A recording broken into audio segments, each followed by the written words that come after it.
Buonasera, bentrovati col notiziario di Prealpina che apriamo con l'intervento oggi a sorpresa dei cani antidroga in 2 scuole di Gallarate, iniziativa della Polizia di Stato col supporto della Polizia locale. E se per la Polizia di Stato ha ricordato la funzione dell'app YouPol contro bullismo e spaccio di droga. Il servizio di Marco Croci.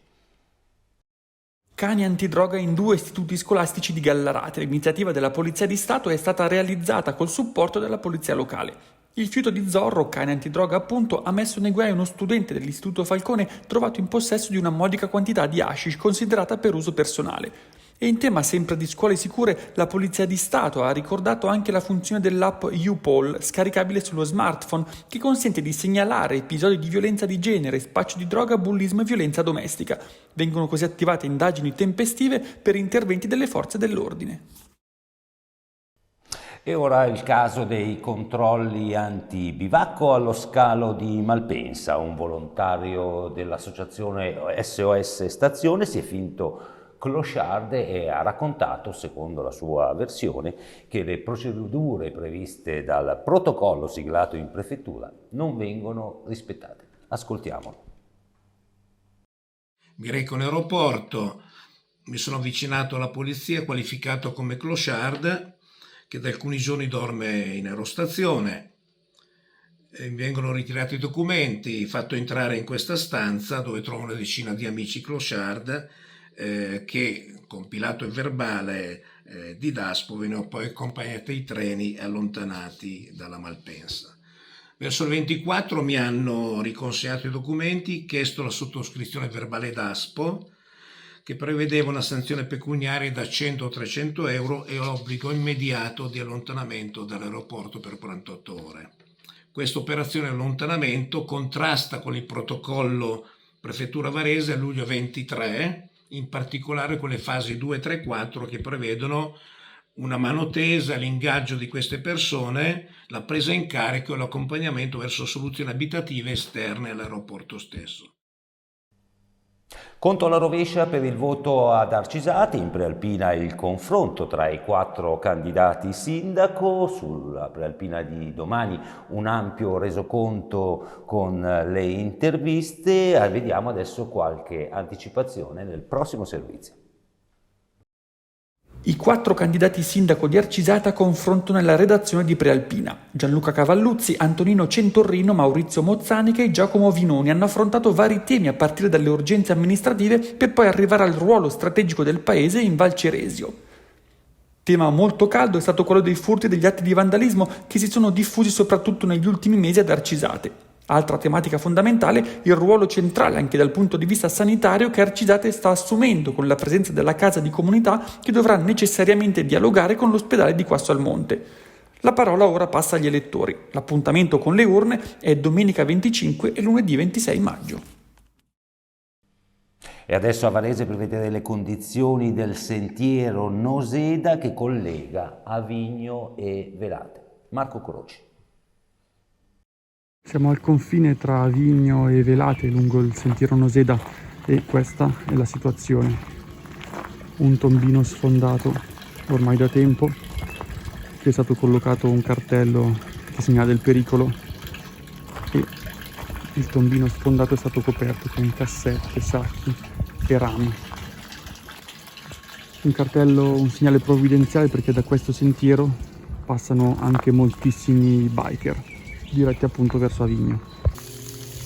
Proseguendo verso Avigno, sempre sul sentiero Noseda, questa è la situazione. Come vedete il parapetto a protezione del tracciato è letteralmente crollato verso valle, una situazione di pericolo segnalata ormai da anni, ma a cui nessuno ha ancora messo mano nonostante le numerose segnalazioni. Qui, come potete vedere, la situazione è sempre più pericolosa. Lumen Claro 2025, il prestigioso premio istituito dal Lions Club Varese Prealpi, è andato quest'anno a Luca Spada, fondatore e presidente di Eolo. Vediamo il servizio con le immagini di Agenzia Blitz. Luca Spada, fondatore di Eolo, ieri sera nel Salone Estense a Varese è stato insignito del Lumen Claro. Il premio è stato istituito nel 1989 dal Lions Club Varese Prealpi per valorizzare quei cittadini che si siano distinti nel campo della cultura, dell'arte, della ricerca e dell'applicazione tecnico-scientifica, dell'economia, della socialità e di ogni attività che esprima eccellenza di qualità umane. Spada è il fondatore e presidente del consiglio di amministrazione di Eolo SPA, società operante nel settore delle telecomunicazioni. Nella motivazione del riconoscimento è stato definito come una persona che con la sua iniziativa, la sua tenacia e la sua lungimiranza ha costruito un'azienda innovativa sul territorio. Gli impiegati di Eolo sono circa 3.000. Fiori d'arancio oggi all'Istituto Molina di Viale Borri a Varese. Laura e Sergio hanno pronunciato il sì nella cappella della RSA per consentire a una loro parente, ospite della struttura, di poter essere presente. Ascoltiamo le parole della sposa al microfono di Angelo Puricelli.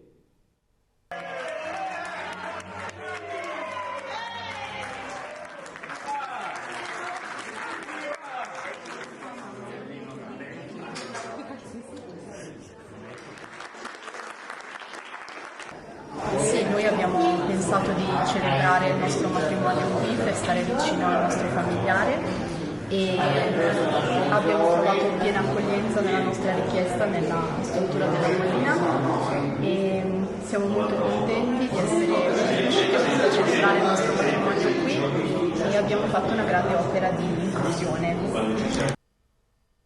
E adesso lo sport, calcio, la Pro Patria, retrocessa in Serie D, potrebbe ritrovare il professionismo grazie a una riammissione o un ripescaggio. Ci racconta tutto Luca Spriano. La retrocessione sul campo brucia ancora, ma non comporterà stravolgimenti riguardo la solidità del progetto Pro Patria legato ai nuovi soci della Finnat, oggi al 49% delle quote a fianco del presidente Patrizia Testa. Il club, con un comunicato del CDA, ieri ha preannunciato la propria candidatura per la riammissione o per il ripescaggio in Serie C. Nel primo caso i Tigrotti sarebbero davanti a tutti, basterebbe un'iscrizione in meno rispetto all'organico di terza serie, 60 squadre, per tornare subito tra i professionisti. I ripescaggi invece verranno presi in considerazione in caso di irregolarità di una o più iscrizioni delle squadre ammesse. Anche in questo caso la posizione della Pro Patria è tra le migliori. La prudenza resta doverosa, ma la possibilità di un ritorno a tavolino della Pro nella terza serie nazionale è un'ipotesi reale. E adesso la linea al collega Luigi Prespi per le anticipazioni delle notizie che troverete domani sul giornale in edicola e sui supporti digitali. Grazie Pasquale. Sull'edizione di domani si parlerà di lavoro, con la carovana della UIL che fa tappa a Varese per accendere i riflettori sulla sicurezza in fabbrica, nei cantieri e negli uffici. E a proposito di cantieri, sulla Prealpina di domani sarà presentato il progetto per rendere ancora più grande il palazzetto di Masnago, che avrà 600 posti in più e un'acustica migliore per i concerti.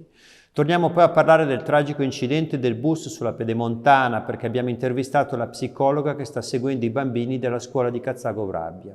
Spazio quindi al conto alla rovescia, mancano ormai pochi giorni al Palio di Legnano che si correrà domenica. Nello sport, intervista al tennista castellanzese Bellucci in vista del Roland Garros. Infine, come ogni venerdì, 6 pagine dei centri per l'impiego dedicati a chi offre e chi cerca lavoro. Grazie Luigi, il notiziario si conclude qui, appuntamento a domani alle ore 19.